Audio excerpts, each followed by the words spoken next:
Estamos de volta para o segundo bloco do programa Oficina da Mente. Você que chegou agora, que está nos acompanhando pela parabólica, pelo celular, pelo tablet ou pelo computador, nós estamos aqui falando sobre um tema bastante interessante, que são os padrões nas decisões das casas espíritas. Como que esses padrões são usados? Inclusive aqui no programa Oficina da Mente a gente já abordou alguns desses padrões. Hoje nós estamos fazendo essa relação direta com os centros espíritas.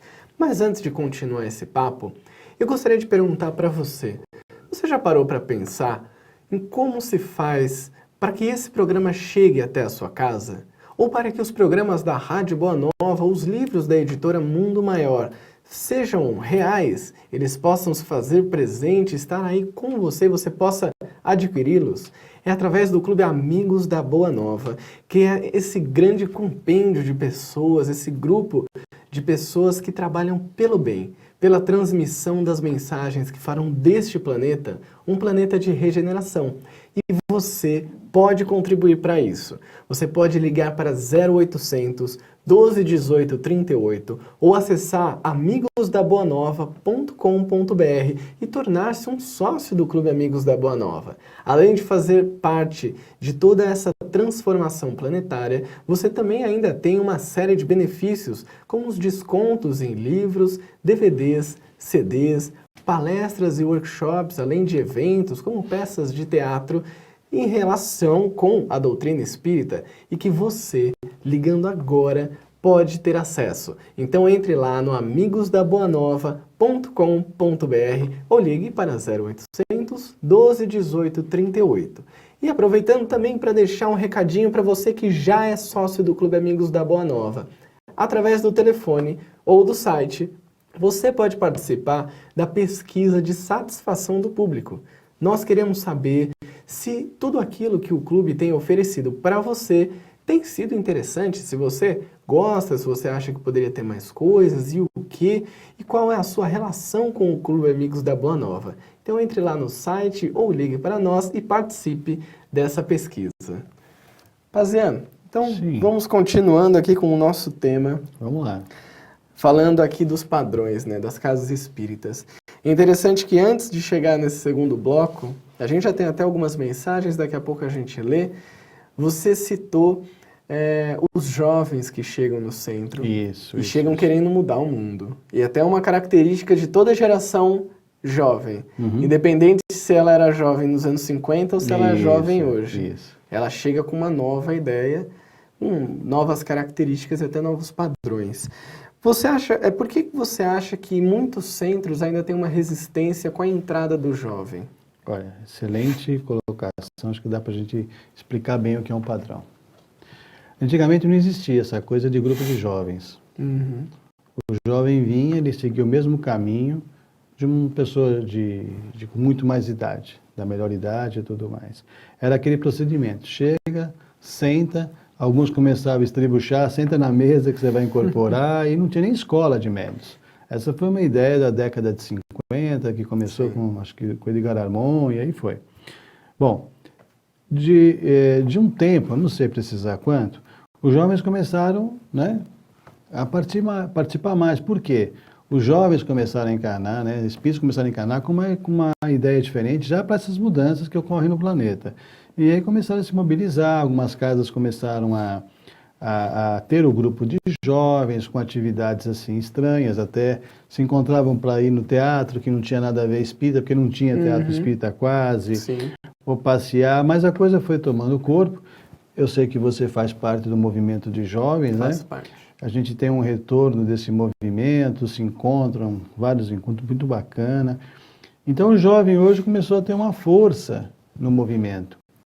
Então tem casas que aceitam, porque participaram dessa mudança, e tem casas que ainda seguem o padrão antigo. Por quê? Porque o jovem não era participativo como é hoje. E o jovem, quando chegava, queria modificar tudo. Vamos fazer um torneio de futebol de salão entre as casas espíritas.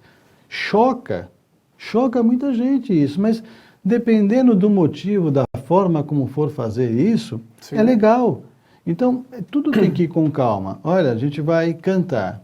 Quem canta, né, sabe da dificuldade que havia antigamente para se apresentar. Ele era sempre coadjuvante de uma palestra. Palestra com fulano de tal, mas vai ter a apresentação de ciclano. A abertura, né? Olha, eu sempre fui participativo disso. Eu falava, não precisa, canta, que já é uma oração, já é uma palestra, né? Em muitas casas hoje aceita, a gente vê expoentes aí, né? A Paula Zamp. Sim, sem dúvida. Alan Vilches. Alan Vilches, que é aquela voz maravilhosa, né? O Vansan e tantos outros que eu não vou ficar falando aqui agora, mas gente que vem batalhando há muito tempo. Então as pessoas vêm falar, nossa, que coisa bonita, né? A palestra da Paula. Mas ela sabe quanto tempo, né? Ela veio ali batalhando, apresentando e não se opõe não de apresentar alguém. Mas são padrões que vão caindo. Mas ainda tem hoje dirigentes, e não é errado, é isso que eu quero deixar bem claro, não é errado. É a decisão da casa, é a decisão dele, que tem que ser uma palestra, às vezes nem uma palestra, é um mentor que orienta. Então o padrão a gente tem que entender, porque às vezes o jovem vem e quer quebrar tudo. Sim. Não, tem que ser assim, não tem que entender também e respeitar que as mudanças, se positivas, são feitas de uma forma bem tranquila. E ele vai ganhando terreno, com boas ideias, com um projeto como vocês jovens estão realizando. Sim. E de que forma, Paziel, você vê que pode-se quebrar esse padrão até da ansiedade do jovem que já chega querendo mudar tudo? Eu acho assim, que tem padrões que eles são necessários, né?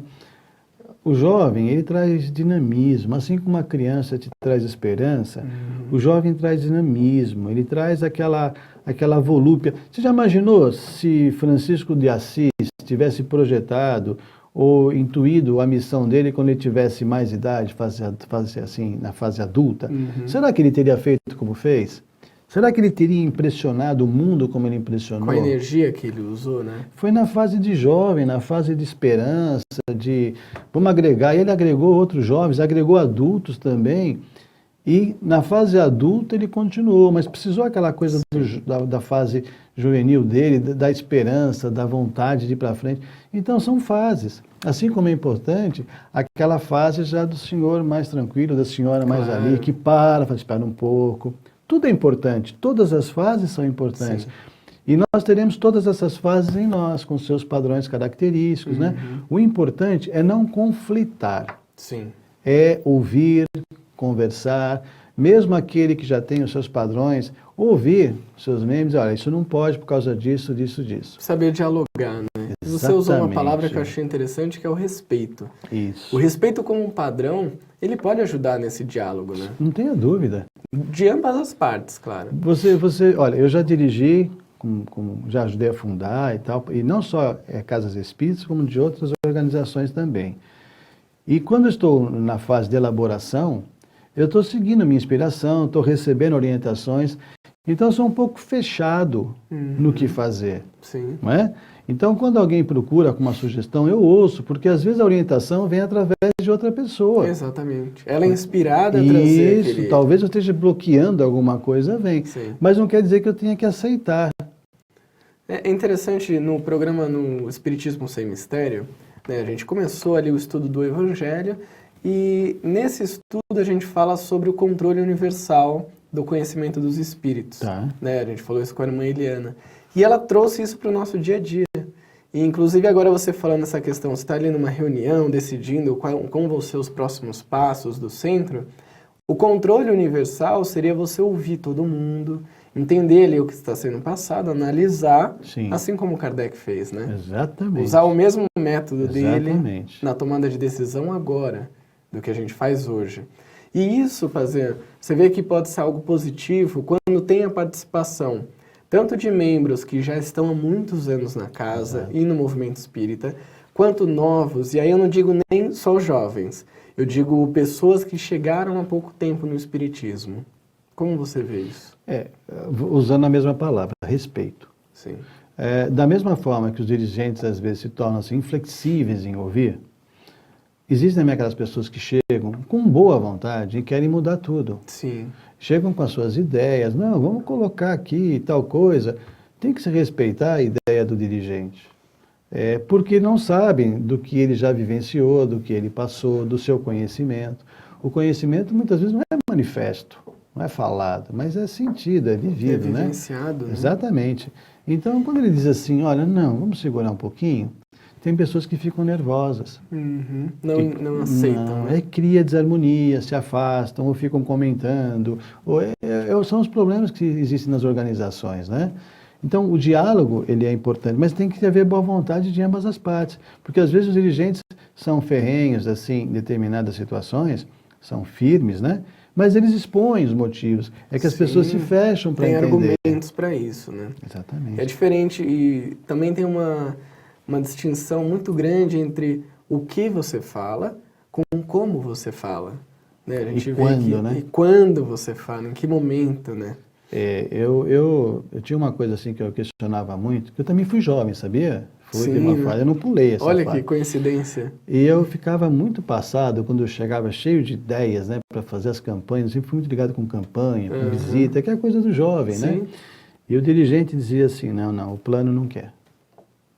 E eu falava, mas o plano. Deixa eu falar com o plano. Como é que pode uma coisa dessa, né? E às vezes eu percebia que alguns dirigentes usavam disso para evitar discussão. Para cortar ali já. Ao plano. A partir do momento que eu comecei a questionar, em alguns momentos eu era considerado um pouquinho rebelde. Sim. Então já foi um aprendizado meio duro, né? Então, se é uma coisa que eu procuro não usar hoje, olha, eu tento explicar, Os argumentos, mesmo né? que o plano espiritual, mesmo que os mentores tenham me passado, Sim. eu procuro entender legal para poder explicar de uma forma racional. Sem dúvida. E só uso realmente o plano quando é uma coisa muito forte. Sim. Né? Que a pessoa entende e segue adiante. Porque às vezes eu também não estou inteiramente certo daquilo, né? Ou com confiança, mas quando vem uma determinação a gente tem que seguir o que vem, né? deve. Bacana. Né? Bom, nós vamos para um rápido intervalo e já voltamos para o terceiro bloco do programa Oficina da Mente. Continue mandando as suas mensagens, eu estou acompanhando aqui, a gente já recebeu e-mails, mensagens do Facebook, que no próximo bloco a gente vai ler. Nós voltamos já já.